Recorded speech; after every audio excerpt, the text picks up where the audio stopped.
Breaking news mga kababayan, dilima, kawawa kay Malutikiya, Luistro nasupalpal, Terry Ridon, nagiiyak dito mga kababayan sa mga pasabog ni Attorney Magdamo. Kapag binulgar kung sino si Mary Grace Piatos, siya ay papatayin. Halaka, mga kababayan ko. Ang mga kontra sa mga pamilya Duterte, nanginginig na dito mga kababayan. Kaya nagmamadali ang mga congressman na pataubin si Sara Duterte kasi nga po, takot sila na maging presidente ito. Panoorin po natin ang pasabog ni Malutikiya. Malalaman natin kung sino si Mary Grace Piatos. Kasi pag nalaman, naku po, delikado po ito. Panoorin po natin. Pag sinabi mong sino si Mary Grace Piatos, ang tanong na yun, sino ang susunod namin papatayin? Yun ang equivalent. Yun ang equivalent. Nakakatakot naman pala yan. Tama. Tapos bibilangin mo na lang upon release, bibilangin mo na lang ang number of days. Magandang hapon ho sa inyong lahat. Ito po ang talakayan ng taong bayan. Panimula namin programa patungo sa People's Tribunal na aming sisimulan rin sa susunod na linggo.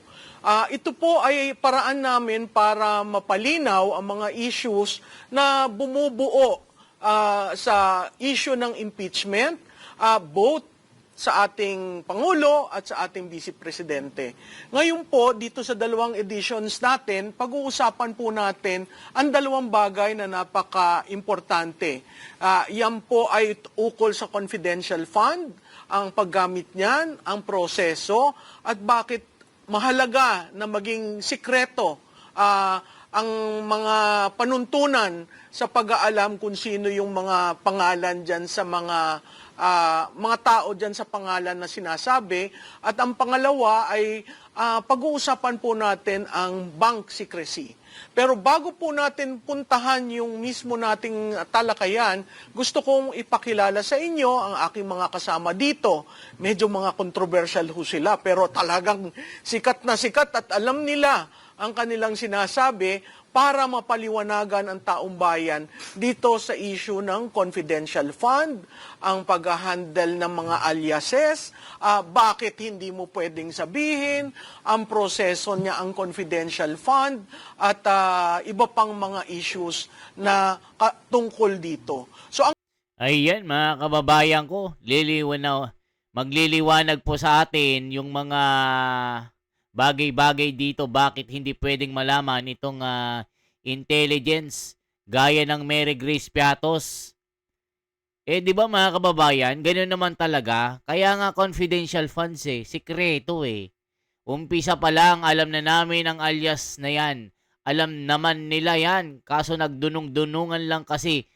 Kami nga wala naman mataas sa pinag-aralan pero alam namin. Salamat sa pagpapaliwanag ng maigi. O, kita nyo mga kababayan. So palpal ang mga tangalista, bobolista dito. ang kasama po natin ngayon, tatlong magigiting na mga maginoong mga Pilipino. Unang-una po sa aking kaliwa ay si Attorney Melchor Magdamo. Nakukilala po yan dun sa mga involved sa eleksyon. Nakikita natin si Attorney Magdamo, nagsimula po ang karir niya sa COMELEC ng 2008, pero naging controversial, naging whistleblower ng 2010. Tapos, dahil siya'y naging whistleblower, ay nailagay sa floating status ng 2022. Kung kaya't minarapat niyang mag-resign, at maging advocate at tumulong dito sa usapan natin ngayon.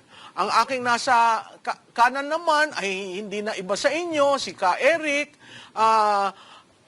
Medyo makulay ho ang buhay nito. Talagang revolusyonaryo since nung estudyante pa lamang. Pero bakit ho napaka-importante siya sa usapang ito? Abay, dati ho siyang operative ng CPP, NPA, NDF, no? Sa Western Visayas at sa Panay Island. Yun ay sa ilalim ng CPP Regional Urban Party Committee ng Panay Island, Western Visayas. Pero hindi po lingid sa kaalaman ng karamihan, si Ka Eric po ay graduated twice as class valedictorian sa elementary at high school education and was consistently an honor roll and dean's lister sa university sa West Visayas State University sa Iloilo City. Nakita po nyo ha, doon pa lang sa recruitment, kitang-kita, bakit si Ka Eric ang pinili? Bakit siya ang recruit? Dahil na ho doon sa kanyang academic performance at excellence, no? At makikita natin dito doon sa kanyang pagiging operative ng CPP, NPA, NDF. Kasama po siya sa mga urban operations, armed operations, infiltration, napakagaling ho niya. So si Ka Eric was deployed ng CPP National Leadership sa National Intelligence Unit. Tamang-tama po na resource person natin ukol sa usapin ng confidential fund, no? Ang susunod po ay si Dato Alan na bukod tangi, isang kaibigan nating Muslim at representative ng UPI Mindanao, no? Si Dato Alan ay kasama sa MNLF. Tama Dati po? po tayong member ng secretariat ng Yumaong Vice Chairman Gonzalo Japar in Political Affairs. Okay. Ako, napakahalaga ho noon pag ikaw ay vice chairman sa political affairs. At yun hong sinabi niyang dating pinuno ay napaka-controversial niyan pag pinag-usapan natin ang mga issues na involve ang Muslim Mindanao Yes po. at ang ating national government dyan sa peace process. No? So simulan po natin ang talakayan. Pag-usapan ho muna natin yung Confidential and Intelligence Fund. Bakit merong ganon? Para saan? At ano ang proseso? Kasi bumabalot dyan yung Joint Memo Circular ng 2015 na pag 33 pahina po yan, no? Inyong pag-aaralan, napakadami ng bawal, napakadami ng definition of terms. At ang kalakip po dyan ay ang mga forms para mo gawin yung iyong quote-unquote liquidation na mapapatungo doon at papasa sa COA. So simulan po muna natin siguro, Attorney Magdamo, paano po yung Confidential and Intelligence Fund sa usapin ng threats sa lipunan? Siguro po, babalik pa tayo sa mas maaga sa 2015 dahil 90s pa yun Meron ng confidential fund. Intelligence funds ang tawag. Ang tawag, natin. yes. Na naging confidential intelligence fund, tapos naging confidential fund. Noong panahon na yung buhok ko ay kakulay pa ng buhok ni Harold Respicio at kamukha ko pa siya noon. Nagtrabaho po ako sa isang tanggapan na kung tawagin ay Office of the Presidential Advisor on the Peace Process. Yung pinakaunang-una na, kumbaga, meron kaming database na mga rebelde, kutulad ni Kaherik at saka si Dato Alan, no? At yung mga computers namin doon, yung may disket pa ng ganyang kalaki na sinusubukan pa ng, kung naalala nyo, ganun pa yung computer noon. Ngayon, ganito na lang siguro masyadong legalistic kung yung mga forms na yan Isipin nyo na lang, halimbawa, kapag yung pasyente ay nagkonsulta sa isang doktor, may sakit, halimbawa, Dr. Malo, ako may sakit, kinonsulta ko, diniagnose ako. Pwede ba niyang i-chismis yung diagnosis niya sa sakit ko? O kundi, nagkumpisal ako, halimbawa, imam si Dato Alan, nagkumpisal ako ng kasalanan ko. Pwede ba niyang ibulgar sa buong mundo yung sino mga binabae ko, o kung gano'n? Ganun yun, sa Katoliko naman, confession ka, ganun din, May mga confidential na bagay. Tapos kapag pinopondohan mo yung rebelde na sumuko, at binibigyan mo nung araw 8,000 lang Naabutan ko pa yun Na wala kang sinorender na barrel, wala kang sinorender na kahit ano. Lumalaki yan depende sa sinorender mo Pwede bang sabihin, sumurrender to yung isang si Katotoy dyan na at nabigyan natin ng confidential fund. Dati nung ako po ay nagtrabaho sa OPAP, merong nag-leak na confidential fund. May umaepal na gusto niyang patunayan sa Pilipinas na wala nang problema yung peace and order at meron ng piece na pwede nang isiwalat kung sino yung mga sumuko. Ayan mga kababayan ko. Yan po yung kahalagahan po ng intelligence. Kasi nga dito sa binabanat kay Sara Duterte, pinabubuksan at gusto nilang malaman kung sino si Mary Grace Piatos, yung mga bobo na mga congressman, na mga abogado pa naman ang mga ito. Nakakahiya sa mga school na pinanggalingan nila. Kaya nabanatan sila ni Attorney Rowena Guanzon at Attorney Israelito Torion.